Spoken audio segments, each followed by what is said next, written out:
Bismillahirrahmanirrahim. Assalamualaikum warahmatullahi wabarakatuh. Waalaikumsalam warahmatullahi wabarakatuh. Innal hamdalillah nahmaduhu wa nasta'inuhu wa nastaghfiruhu wa na'udzu billahi min shururi anfusina wa min sayyiati a'malina. May yahdihillahu fala mudilla lahu wa may yudlil fala hadiya lahu. Asyhadu an la ilaha illallah wa asyhadu anna Muhammadar Rasulullah. Allahumma salli ala sayyidina Muhammad wa ala ali sayyidina Muhammad. Alhamdulillah, marilah kita panjatkan rasa puji syukur kehadirat Allah Subhanahu wa taala yang telah memberikan kita berbagai macam nikmat, yakni diantaranya nikmat sehat, nikmat umur, dan nikmat kesempatan.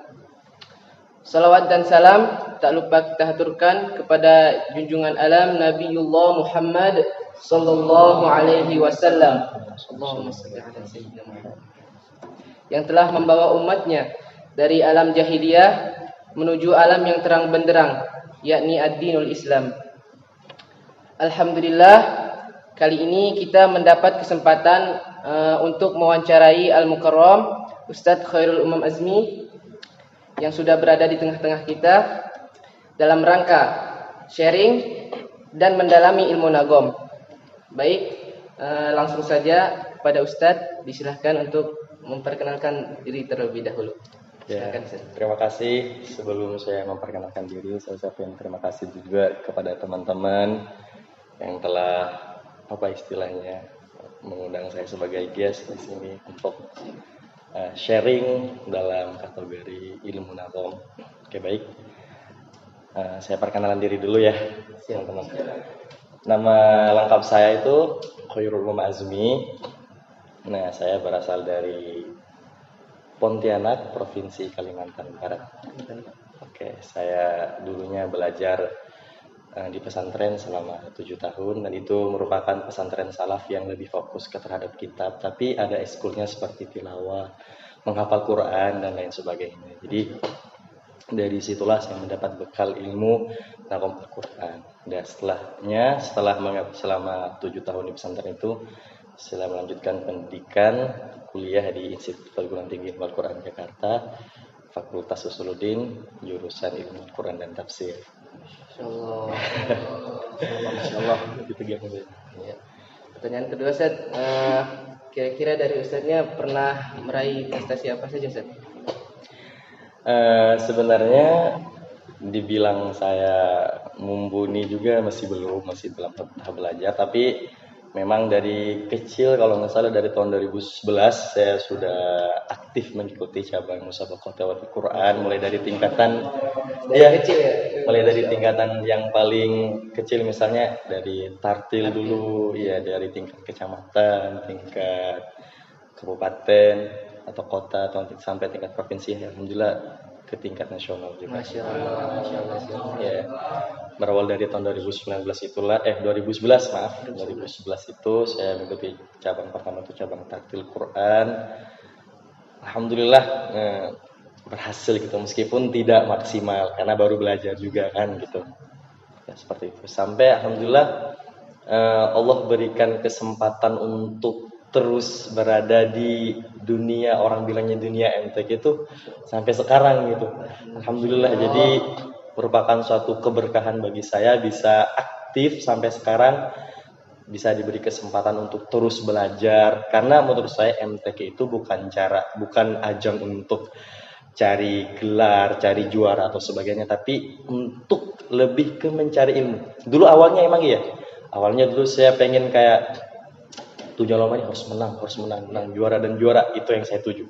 Tapi ketika dewasa ini nih, ketika sudah mengalami banyak pengalaman pahit manisnya di dunia MTQ itu, kayak sekarang lebih fokus ke belajar, mencari barokahnya. Terus kayak banyak loh di luar sana tuh para qori, hafiz-hafidho yang lebih bagus daripada kita, sehingga kita bisa mengambil ibrah dari mereka gitu, mengambil pelajaran dari mereka seperti itu. Jadi intinya tujuannya adalah jangan niatkan ngaji untuk MTQ, tapi MTQ untuk mengaji. Masya Allah. Sorry. Ustaz, bertanya, Jadi apa yang bisa diketahui tentang ilmu nahwu? Oke, baik. Sepengetahuan saya dari hasil belajar saya selama ini adalah ilmu nahwu itu merupakan seni baca Al-Quran ya. Perlu digarisbawahi adalah seni baca Al-Quran. Nah, seni baca Al-Quran di sini bukan hanya berarti menghafal ya. Kalau kita melihat dari kata seninya saja, itu bisa saja abstrak gitu dan absurd gitu. Kayak bahwasanya bisa saja diartikan seni yang semacam apa inikah ini di dalam membaca Al-Quran. Akan tetapi ini tuh sudah mutawatir gitu, bahwasanya ilmu nagom ini sudah mutawatir dan memang ada ajarannya dari Rasulullah dan sampai kepada kita saat ini. Ilmu adalah ilmu seni membaca Al-Quran. Bagaimana membaca Al-Quran dengan indah, dengan merdu, dengan syahdu sehingga enak didengar, enak ketika orang mendengarnya itu kayak tersentuh dan sehingga menarik orang lain untuk belajar ilmu nahwu dan belajar Al-Quran karena dengan indahnya bacaan itu. Ilmu nahwu dari itu tujuan dan manfaatnya apa ya, Ustaz? Oke, tujuan dan manfaatnya sangat banyak sekali ya menurut saya. Karena Rasulullah sendiri pernah bilang, laisa minna lam yataghanna bil Qur'an. Bukan dari golonganku barang siapa yang tidak melakukan Al-Qur'an. Ini kita perlu ingat, melakukan Al-Qur'an di sini adalah harus dengan lagu-lagu atau nagom-nagom yang mutawatir itu. Dan harus disertai dengan tajwid.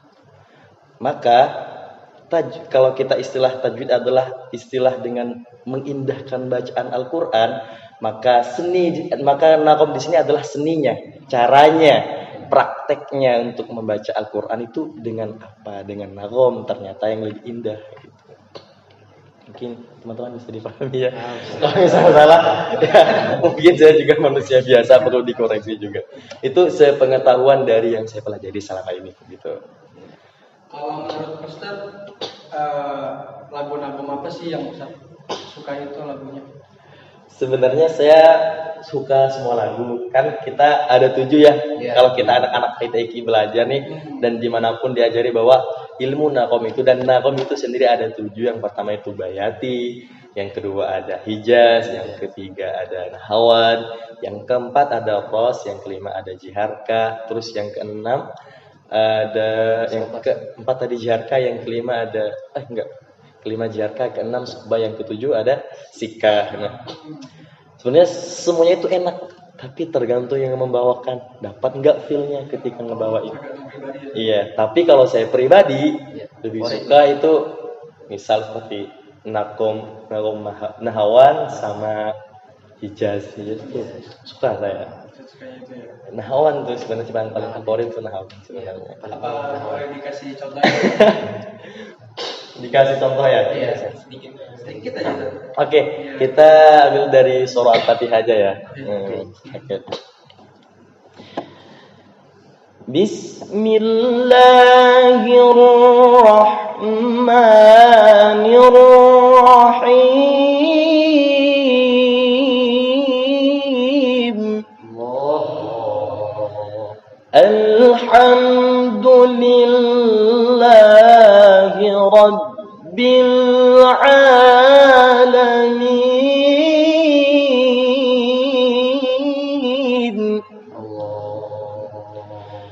Ar-Rahmanir-Rahim.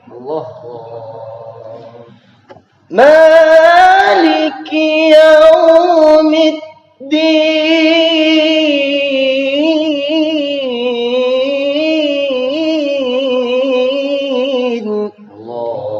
Ya, kira-kira contohnya seperti itu mungkin. Itu karena keterbatasan saya ya masih biasa aja, mungkin ada yang bisa lebih nantinya. Sama teman-teman yang apa itu Ustaz? Itu lagu nahawan. Nah, tingkatannya itu yang pertama yang tadi di ayat Alhamdulillahirabbil alamin itu namanya nahawan awal maqam, atau bisa disebutnya kita nahawan asli gitu, nahawan asli. Terus yang kedua di ayat Ar-Rahmanir-Rahim itu namanya nahawan jawab. jawab. Ya, ini itu merupakan tingkatan kedua di lagu Nahawan. Nah, yang ketiga itu namanya di ayat Maliki Yaumiddin, itu tingkatannya adalah jawabul jawab. Ya, ini lebih tinggi lagi dari jawab gitu. Jadi ada awal makom atau asli atau nahawan asli, terus ada nahawan jawab sama nahawan jawabul jawab. Jadi boleh Ustaz minta diajarin teman kita salah satu ini untuk kalian mempraktekkan apa yang Ustaz sampaikan, yang Ustaz sudah contohkan dicontohkan sama teman kita ini. Oke, mungkin bukan mengajari ya, tapi lebih ke sharing gitu. Atau saya bisa juga mengambil ibrah dari beliau dan beliau juga bisa mengambil dari saya. Ya, karena saya sadari saya juga bukan basicnya bukan kori gitu, jadi tapi mengerti di dunia nakom itu seperti ini gitu. Dan bukan harus yang ahli kan, tapi yang mengerti saja cukup. Boleh Ustaz, boleh Ustaz dulu, ntar baru boleh mengikuti. Itu dia nakom apa tiga? Satu nakom aja. Satu nakom aja, sama kayak tadi nakom Bapak. Kenawan. Nahawan ya, apa mau hijaz apa mau nahawan? Nahawan aja sih. Nahawan ya. Berarti yang tadi aja ya, berarti yang saya tadi baca. Bismillahirrahmanirrahim.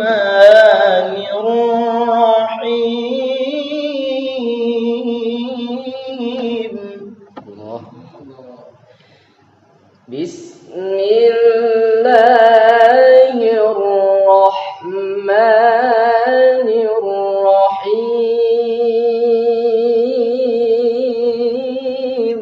Allah. Alhamdulillahi Rabbil Alamin.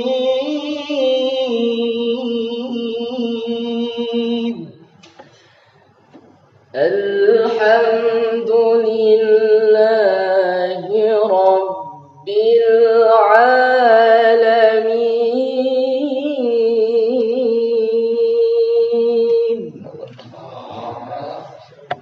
Masya Allah. Ar-Rahmanir-Rahim. Ar-Rahmanir-Rahim. Allah. Maliki Yaumiddin. Maliki Yaumiddin.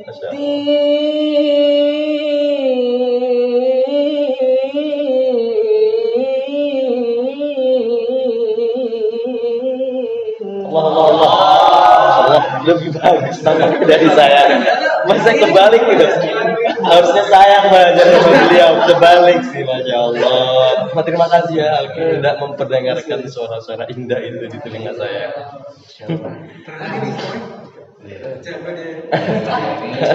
Atau yang lain ada yang mau coba selain Alki? Iya. Ucup kayaknya. Itu Yusuf, ya benar. Masya Allah. Kan di dalam Al-Quran banyak ayat-ayat yang mengandung tentang kesedihan dan kegembiraan. Apakah ada lagu yang khusus untuk ayat-ayat tersebut gitu?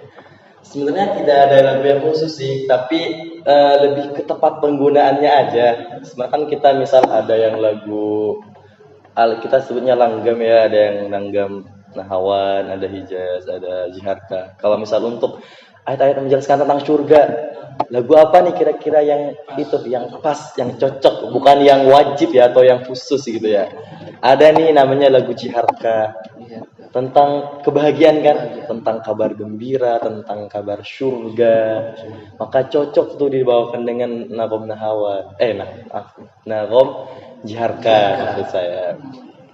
Karena kalau disenandungkan karena indah gitu, seakan mengingat tentang pokoknya indah lah, nikmat gitu, bukan yang mengundang kesedihan, yang mengundang sendu, bukan, tapi kayak indah, nikmat gitu. Kalau misal untuk ayat-ayat yang mengabarkan tentang kabar buruk, tentang neraka, itu yang lebih pas misal kita ngebawanya dengan lagu Soba atau lagu Hijaz, karena kan dia menyayat gitu, menyayat kalau kita benar, karena kan tujuannya untuk ada kabar tentang neraka, ada kabar tentang hukuman azab segala macam kan, agar itu ngena gitu terhadap orang-orang yang merasakan gitu. Jadi renungan, jadi dibawakanlah dengan lagu yang kira-kiranya pas untuk membawa.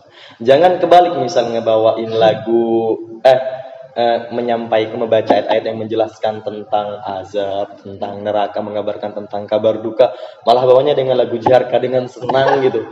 Kan tidak enak rasanya tidak pas gitu ya. Apalagi untuk anak-anak PTIQ yang mengenal, yang harusnya lebih mengenal keilmuan agama, lebih mengenal ayat-ayat yang menjelaskan tentang mana tentang surga, mana tentang neraka, mana yang mengabarkan kabar gembira atau kabar buruk.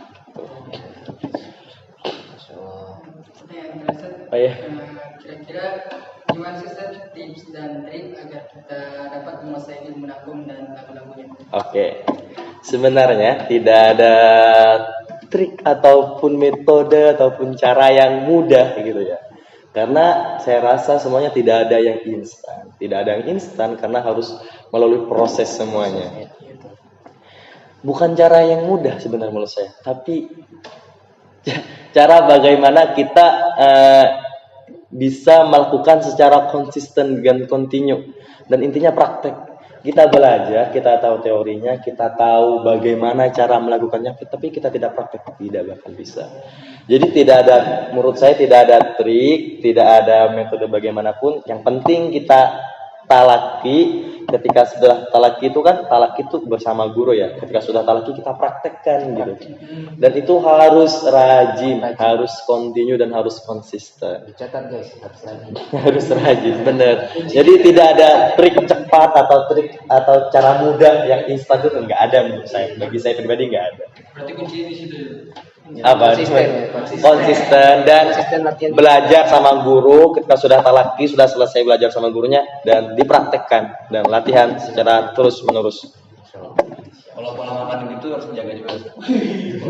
Sebenarnya iya, ada beberapa orang yang menjaga pola makan karena ada beberapa makanan yang sensitif ke suara, tapi tidak semua orang bisa dipukul rata.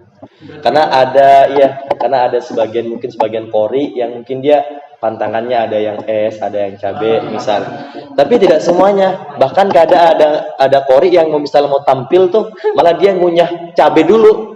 Karena katanya biar suaranya bisa terbuka lebar atau range vokalnya jadi lebar gitu. Jadi bisa, kan biasanya kalau makan yang berpedas atau yang bisa berkeringat ya, jadi itu bisa lebih prima gitu tenaganya. Tergantung orangnya lagi ya. Tergantung orangnya. Kembali kebiasaan, harus sadar misal saya pantang es, maka ketika sebelum tampil harus mencegah minum es dulu gitu. Kalau misalkan minum es lebih membuat lebih percaya diri, ya silahkan gitu. Tidak ada pantangan sebenarnya gitu. Tapi ada sebagian orang yang memantang makanan atau minum. Itu teman-teman. Iya, sama-sama. Mohon maaf ya kalau misalnya kurang memuaskan. Mohon maaf jika tidak sesuai ekspektasi gitu kan. Karena saya juga bukan kori ya. Intinya saya sharing apa yang saya bisa, apa yang saya tahu aja selama ini gitu. Kalau misal salah, mudah-mudahan ada guru-guru dari kita yang bisa membimbing ke arah yang lebih benar gitu. Ada yang bisa membenarkannya. Sekian. Alhamdulillah teman-teman, kita telah selesai membahas kajian ilmu agama bersama Ustaz Khairul Umam Azmi. Semoga apa yang telah disampaikan dapat berguna ke depan dan kita dapat mengamalkan ke dalam kehidupan sehari-hari. Amin. Terima kasih kepada Ustaz Umam. Kurang lebihnya mohon maaf. Saya Yusuf. Saya Muhammad Farhan. Saya Peter Alessandro Yosi. Saya Abdullah Safei. Saya Hafizar Kasih. Dan saya Khairul Azmi. Kami pamit undur diri. Terima kasih. Assalamualaikum warahmatullahi wabarakatuh.